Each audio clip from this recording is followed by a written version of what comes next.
क्या हुआ जब वानरराज बाली और स्वयं बजरंगबली युद्ध करने के लिए एक दूसरे के आमने सामने आकर खड़े हो गए।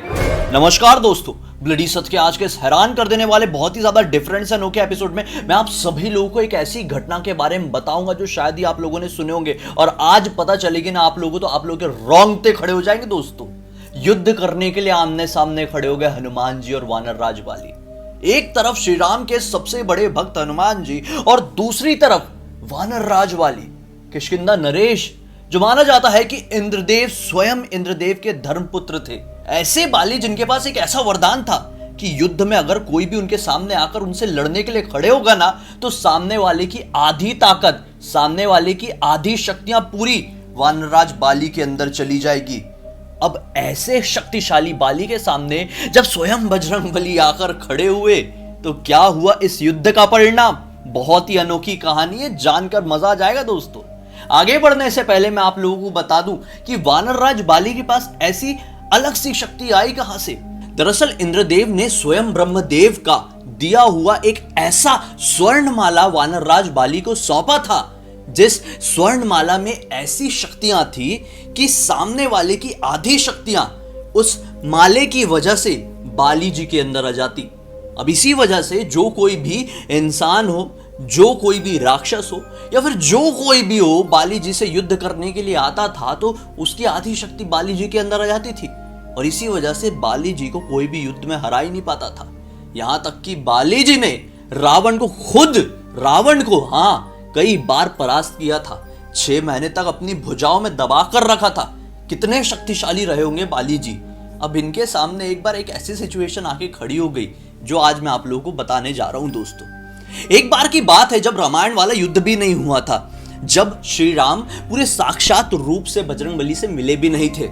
बजरंगबली एक वन में बैठकर श्री राम के नाम का लगातार जाप कर रहे थे। उनको एकांत पसंद था। आप सभी लोगों को पता है कि बजरंगबली कितने सादा एकदम शालीन स्वभाव के थे, एकदम सीधे साधे थे। तो बजरंगबली बिल्कुल अपने श्री राम के नाम का जाप करते हुए वन में बैठे हुए थे कि बजरंगबली को एक आवाज आना शुरू हुई। यह आवाज किसी के चिल्लाने की थी। पता नहीं कौन चिल्ला रहा था, थोड़ी दूर से आ रही थी। ये कोई और नहीं, स्वयं बाली जी थे। बाली जी अपने ताकत के घमंड में थोड़े चूर थे। वो हमेशा थोड़े ना ऐसे थोड़े रौद्र रूप वाले रहते थे। रौद्र रूप समझ रहे आप लोग, गुस्सैल स्वभाव के थे।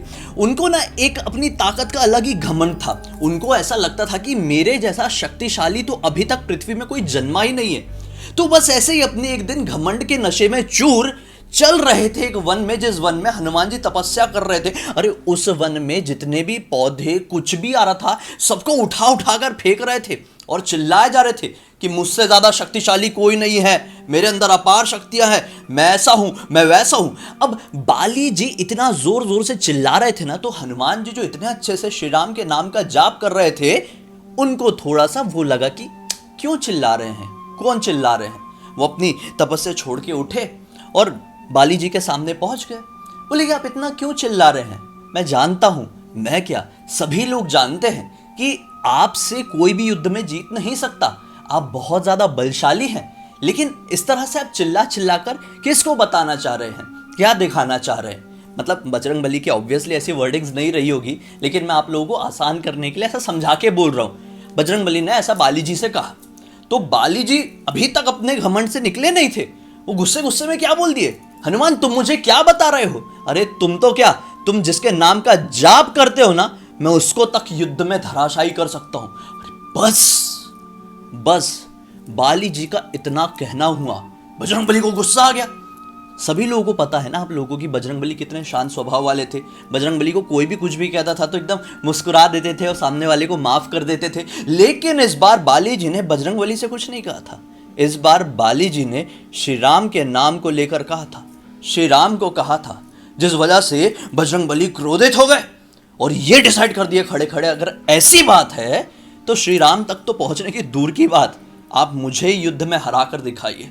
कल सुबह का सूर्यास्त होने के तुरंत बाद हम दोनों के बीच में मल्ल युद्ध होगा। देखते हैं कौन विजय प्राप्त करता है। बाली जी तो एक पैर पर तैयार थे। ठीक है बोलकर वो अपने महल की तरफ निकल गए। यहां पर हनुमान जी अपने महल की तरफ निकल गए। अब हनुमान जी जैसे अपने महल के कक्ष में पहुंचे हैं तो उनके सामने स्वयं ब्रह्मदेव प्रकट हुए और ब्रह्मदेव ने हनुमान जी से यह कहा कि आप मेरी बात मानिए, आप बाली से युद्ध करने मत जाइए। लेकिन हनुमान जी क्रोधित हो चुके थे, श्री राम के बारे में आखिर कह दिए थे बाली जी ने, तो हनुमान जी कैसे शांत रह जाते। हनुमान जी ने बोले नहीं, उन्होंने ये बहुत गलत किया, उन्हें ऐसा नहीं बोलना चाहिए था। अब युद्ध तो जरूर होगा, चाहे परिणाम कैसा भी निकले। अब ब्रह्मदेव चाहकर भी हनुमान जी को नहीं समझा सके। जाते जाते ब्रह्मदेव ने हनुमान जी से एक छोटी सी बात कही, ठीक है, अगर आप युद्ध करना ही चाहते हैं तो कर लीजिए, लेकिन आप मेरी एक बात मानिए कि अपनी शक्ति, जितनी भी आपके अंदर शक्ति है, सिर्फ उसका 10वां हिस्सा ही अपने साथ लेकर युद्ध करने के लिए जाइएगा, और जो बाकी की आपकी शक्ति होगी उसको श्री राम के चरणों पर सौंप दीजिए, और जब आप युद्ध करके आएंगे तो अपनी शक्ति वापस प्राप्त कर लेना भगवान का नाम लेकर। हनुमान जी मान गए, बोले ठीक है, अगर ऐसी बात है तो मैं अपनी शक्ति का, जितनी मेरे अंदर शक्ति है, उसका 10वां हिस्सा लेकर ही कल सुबह, कल प्रातः युद्ध करने के लिए जाऊंगा। सुबह का वक्त आता है, हनुमान जी ने जैसा ब्रह्मदेव से कहा था अपनी पूरी शक्ति श्री राम के चरणों पर सौंप दी और अपने पास अपनी शक्ति का 10वां हिस्सा ही रखा और बाली जी के सामने जाकर पहुंच गए। अब बाली जी ने जैसे युद्ध करने के लिए हनुमान जी के सामने कदम बढ़ाया, तो वरदान अनुसार, जो कि बाली जी को वरदान प्राप्त हुआ था कि उनके सामने कोई भी युद्ध करने के लिए खड़ा होगा तो सामने वाले की आदि शक्ति बाली जी के अंदर समा जाएगी, तो हनुमान जी की शक्तियां बाली जी के अंदर जाने लगी।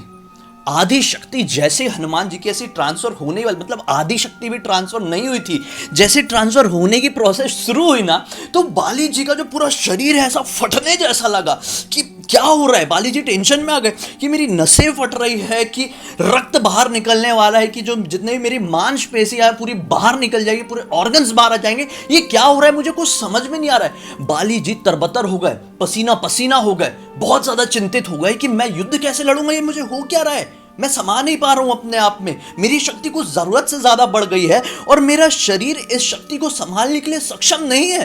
अब जैसे ही बाली जी अपना आपा होकर मूर्छित होने वाले थे कि स्वयं फिर से ब्रह्मदेव उनके सामने आकर प्रकट हो गए और ये कहे कि बाली, अगर तुम अपने आप को बचाना चाहते हो, अभी अगर मूर्छित नहीं होना चाहते हो, तो यहां से भाग जाओ, हनुमान की दृष्टि से इतना दूर चले जाओ कि हनुमान तुम्हें देख भी ना पाए, वरना मेरी बात मानो, तुम्हारा आज हश्र बहुत बुरा होगा। जितनी तेज भाग सकते हो भागो हनुमान की नजरों के सामने से। बाली जी बहुत ज्यादा परेशान तो थे ही, ऊपर से उन्होंने ब्रह्मदेव को अपने सामने देखा और वो भी ऐसे बात करते हुए, तो बाली जी और भी ज्यादा घबरा गए और लगातार उल्टे पैर भागना शुरू कर दिए। हनुमान जी खड़े, हाँ युद्ध करे, इसको क्या हो गया, भाग क्यों रहे, भागना शुरू कर दिए। जब तक वो भाग रहे थे ना, तब तक भी वो हनुमान जी की दृष्टि के सामने थे, अभी तक रणभूमि में ही थे। इस वजह से हनुमान जी की शक्तियां अभी भी बाली जी के अंदर ट्रांसफर हो रही थी और यहाँ पर बाली जी और भी ज्यादा विचलित होते जा रहे थे कि इतनी सूर्यों की शक्ति मेरे अंदर कहां से आ रही है, मैं इसको बर्दाश्त नहीं कर पाऊंगा। भागे और तेजी से भागना शुरू की और भागते भागते बहुत दूर पहुंच गए। अब बहुत ही दूर पहुंचे तो उनकी जान में जान आई, शक्ति थोड़ी कम हुई ना, हनुमान जी की शक्ति उनके पास वापस गई, जो वरदान की वजह से आदि शक्ति बाली जी को मिल रही थी वो उधर चली गई। और अब ब्रह्मदेव फिर से बाली जी के सामने आए और बोले कि देखो, हनुमान की जो 10वीं शक्ति वो लेकर आया था, मतलब हनुमान के अंदर जितनी भी शक्ति है उसका जो 10वां हिस्सा वो लेकर आया था, उसका आधा हिस्सा तुम्हारे अंदर जा रहा था, तो तुम फटने लगे थे, मूर्छित होने लगे थे। तुम्हारी शक्ति तो हनुमान की शक्ति के एक तिनके के बराबर नहीं है, तुम उस हनुमान से लड़ना चाह रहे थे। वो तो अच्छा हुआ, कल हनुमान के कक्ष में जाकर मैंने हनुमान को यह कह दिया था कि तुम अपनी शक्ति का 10वां हिस्सा लेकर ही बाली से युद्ध करने के लिए जाना। जरा सोचो, अगर हनुमान अपनी पूरी शक्ति लेकर रणभूमि में आए होते तो तुम आज भागने लायक भी नहीं बचते। जैसे ही बाली जी ने ये बात सुनी, उनको इतना बड़ा पछतावा हुआ, इतना बड़ा पछतावा हुआ जितना पूरी जीवन में नहीं हुआ होगा। वो वहां से वापस से लगातार भागना शुरू किए, लेकिन इस बार युद्ध करने के लिए नहीं, सीधे हनुमान जी के सामने पहुंचे और साष्टांग दंडवत प्रणाम कर दिया और बोले, हनुमान मुझसे बहुत बड़ी गलती हो गई, मैं नहीं जानता था। हनुमान, तुम्हारे अंदर इतनी शक्तियां हैं, तुम इतनी पराक्रमी हो कि तुम्हारी शक्ति का एक तिनका तक मेरा पूरा इतना विशाल शरीर नहीं संभाल पाया, फिर भी तुम इतने सौम्य स्वभाव वाले कैसे हो? कहां से अंदर आती है तुम्हारे अंदर इतनी शीतलता? तुम हर हालातों में अपने श्री राम के नाम का जाप करते रहते हो, किसी से भी कुछ नहीं कहते। हनुमान, मैं अपनी गलती की तुमसे बार बार क्षमा मांगता हूं। हनुमान जी ने देखे कि कैसे किष्किंधा नरेश उनके चरणों में पड़े हुए, साष्टांग दंडवत प्रणाम करके, तो हनुमान जी ने उनको उठाए और मुस्कुराते हुए कहे, हे वानर राज, अगर आपको अपनी गलती की क्षमा मांगना ही है तो मुझसे नहीं, श्री राम से मांगिए। यहाँ पर बाली जी ने भी वहीं खड़े खड़े श्री राम के नाम का जाप किया, उनको प्रणाम किया और हनुमान जी ने पूरी तरह से स्नेह पूर्वक बाली जी को गले लगा लिया और ये युद्ध प्रारंभ होने से पहले ही समाप्त हो गया, हनुमान जी के हक में चला गया। अरे जरा सोचिए आप, रावण जो इतना शक्तिशाली था, उसे बाली जी ने इतनी बुरी तरह से धराशायी करके रखा था कई बार युद्ध में, तो हनुमान जी जिनकी शक्ति का एक तिनका तक बाली जी नहीं संभाल पाए थे, वो अगर रावण के सामने युद्ध करने के लिए खड़े हो जाते तो रावण कितने समय तक ये युद्ध में टिक पाता। हनुमान जी जानते थे विधि का विधान श्री राम द्वारा ही रावण का वध होगा, हनुमान जी चाहकर भी ये युद्ध नहीं लड़ सकते थे। तो उम्मीद करता हूं आज की ये सत्य घटना की सत्य कहानी आप सभी लोगों को बहुत अच्छी लगी होगी। तो अच्छी लगी है तो इस वीडियो को लाइक करके अपने दोस्तों और परिवार वालों के साथ भी जरूर शेयर करना, ताकि सभी लोगों की इन्फॉर्मेशन बढ़े। मुझे पहली बार देख रहे हैं तो इस चैनल को सब्सक्राइब करके बेल आइकन दबा के ऑल के ऑप्शन में क्लिक करना है, क्योंकि इसी तरह के हैरान कर देने वाले अनोखे वीडियो डेली आप लोगों के सामने लेके आते रहता हूँ। इंस्टाग्राम की लिंक इस वीडियो के डिस्क्रिप्शन बॉक्स में मिल जाएगी भाई, क्लिक करके डायरेक्टली वहां पर पहुंच जाना। वहां पर भी मैं अलग अलग तरह की जानकारी देते रहता हूँ, डेली वीडियो बनाता हूँ, जिसे देखकर आपका मनोरंजन दुगना हो जाएगा। तो चलिए कल फिर से मिलता हूं, तब तक के लिए बहुत बहुत धन्यवाद। आप लोगों का दिन शुभ हो। जय बजरंगबली, जय श्री राम।